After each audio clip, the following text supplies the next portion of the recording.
ሰላም ጤና ይስጥልኝ ውድ የዩቲዩብ ቻናል ቤተሰቦች፣ የሰዓቱን ሰበር መረጃዎች ይዤላችሁ ቀርቤያለሁ። ከዜናዎቹ ጋር እስከ ፍጻሜው አብራችሁን ቆዩ።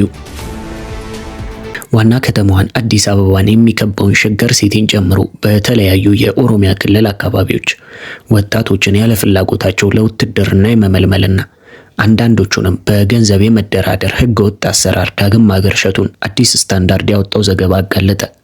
በምስራቅ ሐረርጌና ምስራቅ ባሌ ዞኖች የሚኖሩ ቤተሰቦች እንዳረጋገጡት ወጣቶቹ ከያሉበት እየታፈኑ ሲሆን የት እንዳሉም ለማወቅ አልተቻለም። ይህ ሁኔታ ወጣቶቹ የተወሰዱት በፌዴራል ብሔራዊ መከላከያ ሰራዊት፣ በክልሉ ሚሊሻ መዋቅር ወይስ በህገወጥ ታጣቂዎች ነው የሚለውን አጣብቂኝ ፈጥሯል። በምስራቅ ሐረርጌ ጭናቅሰን አካባቢ የጠፋው የአንድ ነጋዴ ወንድም ለውትድርና ተመልምሏል። ነገር ግን 500 ሺህ ብር ከከፈላችሁ ይለቀቃል የሚል የስልክ ጥሪ ማንነታቸው ካልታወቁ አፋኞች እንደደረሳቸው ገልጿል። በተመሳሳይ በጅማ ዩኒቨርሲቲ የሁለተኛ ዓመት ተማሪ የሆነና የኩላሊት ህመም አጋጥሞት በማገገም ላይ የነበረ ወጣት ከአሳሳ አካባቢ በሌሊት በግዳጅ ተወስዶ የት እንዳለ እንደማይታወቅ እናቱ በምሬት ተናግሯል።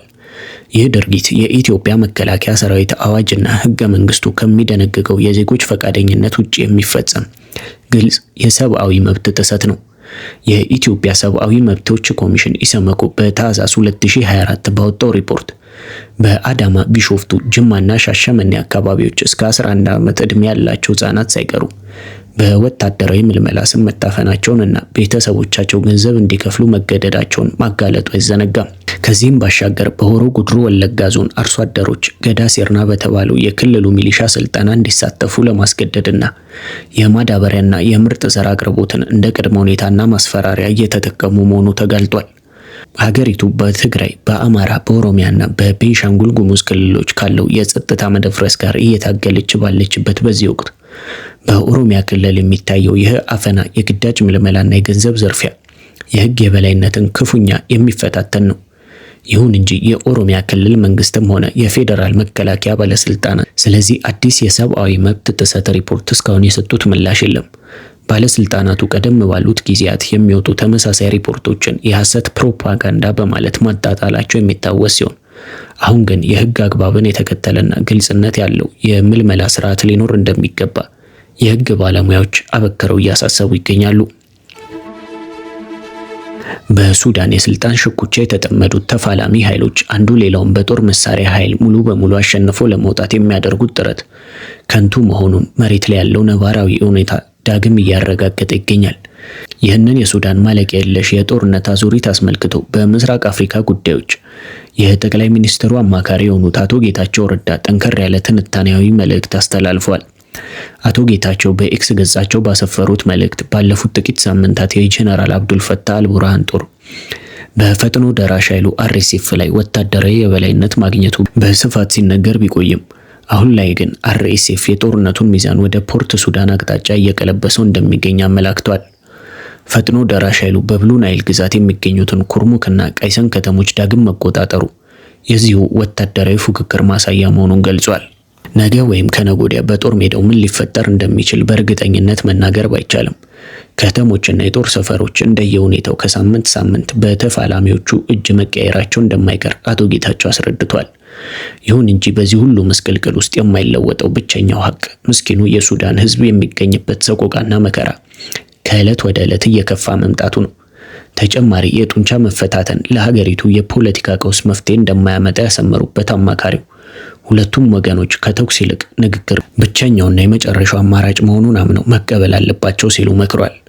ይህንኑ የሰላምና የውይይት አማራጭ ከዚህ ቀደም ወደ ፖርት ሱዳን ባቀኑበት ወቅት ለጀነራል አልቡርሃን በአካል ማድረሳቸውንም አስታውሷል።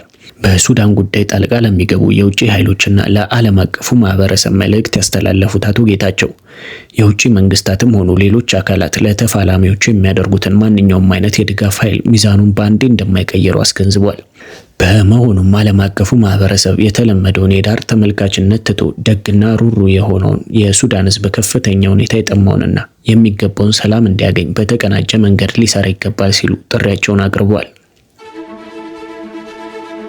በኢንዶኔዥያ በተከሰተ ከባድ ርዕደ መሬት ቢያንስ 38 ሰዎች መሞታቸውን የሀገሪቱ የአደጋ መከላከያ ድርጅት ገለጸ። ቅዳሜ ዕለት ጧት በፍሎርስ ግዛት የተከሰተው ርዕደ መሬት በሬክተር ስኬል 7.7 ማግኒቲዩድ የተለካ ነው። በፍርስራሽ ውስጥ የተቀበሩ ሰዎችን ለማውጣት የሚደረገው ፍለጋና የነፍስ አድን ስራ የቀጠለ ሲሆን የሟቾች ቁጥርም እየጨመረ ነው። በተፈጥሯዊ አደጋ ከሞቱት በተጨማሪ በርካታ ሰዎች የተለያየ መጠን ጉዳት ደርሶባቸዋል።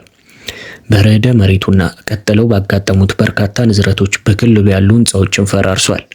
የአገሪቷ ሜትሮሎጂና ጂኦፊዚክስ ኤጀንሲ እንደገለጸው ርዕደ መሬቱ ፍሎርስ ደሴትን የመታው ቅዳሜ ጠዋት 1 ሰዓት ላይ ሲሆን 15 ኪሎ ሜትር ጥልቀት አለው።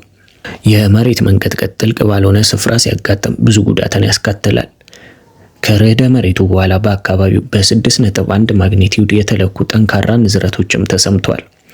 የርዕደ መሬቱ ማዕከል በሆነችው ግዛት በምዕራብ አቅጣጫ የምትገኘው ሩተንግ ከተማ ነዋሪ የሆኑት የዩኒቨርሲቲ አስተማሪ ዩሊያን ጁቴታ ኢካሊያ እንደዚህ አይነት ከባድ የመሬት መንቀጥቀጥ ተሰምቶኝ አያውቅም ሲሉ ለኤኤፍፒ የዜና ወኪል ተናግሯል። ልጆች እየዘለሉ የሚጫወቱበት ማስፈንጠሪያ ስፕሪንግ ላይ እንደሆነ ነበር የተሰማኝ፣ በጣም አስፈሪ ነበር ብሏል።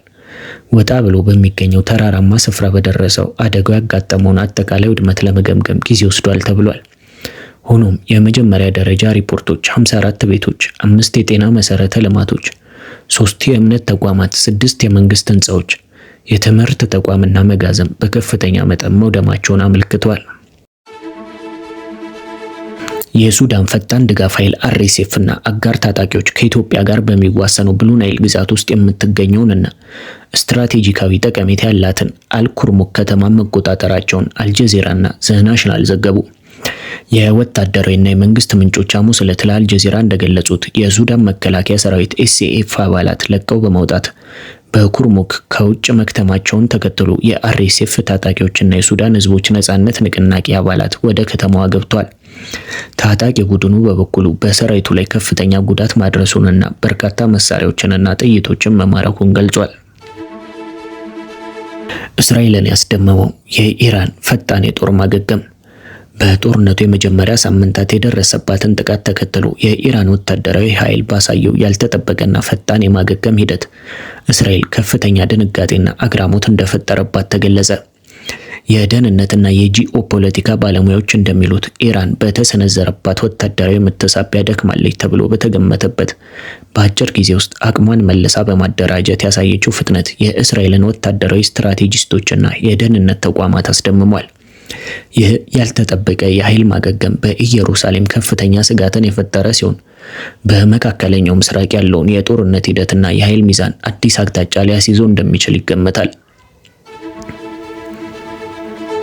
የአፍሪካ እግር ኳስ ኮንፌዴሬሽን ካፍ በቅርቡ በባህር ዳር ስቴዲየም ያደረገውን ፍተሻና ግምገማ ተከትሎ ብሔራዊ ቡድናችን በመስከረም 2019 በሜዳው ለሚያደርገው ጨዋታ የሚያገለግል ጊዜያዊ የካታጎሪ 3 ፍቃድ መስጠቱን ዛሬ ለኢትዮጵያ እግር ኳስ ፌዴሬሽን በላከው ደብዳቤ አስታውቋል። ይህ ጊዜያዊ ፍቃድ የኢትዮጵያ ብሔራዊ ቡድን የሚጠብቀውን የ2027 የአፍሪካ ዋንጫ ማጣሪያ የሜዳው ጨዋታን በሀገሩ እንዲያደርግ ያስችሏል። ካፍ በስቴዲየሙ የተመዘገቡ መሻሻሎችን በማድነቅ በላከው ደብዳቤ አሁንም ትኩረት የሚያስፈልጋቸው ያልተጠናቀቁ ጉዳዮች እንዳሉ ገልጿል። የተቆጣጣሪ ቡድኑን ግኝቶችና የሚቀሩ የማስተካከያ እርምጃዎችን የያዘ ሙሉ ቴክኒካዊ ሪፖርት በቅርቡ ለፌዴሬሽኑ እንደሚላክ ገልጾ ጨዋታው በሚደረግበት ቀን የስታዲየሙን ዝግጁነትና የደንብ አተገባበር ለመከታተል የስታዲየም ተቆጣጣሪ ሊመደብ እንደሚችልም አስታውቋል። ለሰዓቱ ያስኩላችሁ ሰበር መረጃዎችን ይመስሉ ነበር። በቀጣይ በሌላ መረጃ እስከምንገናኝ ደህና ሁኑ።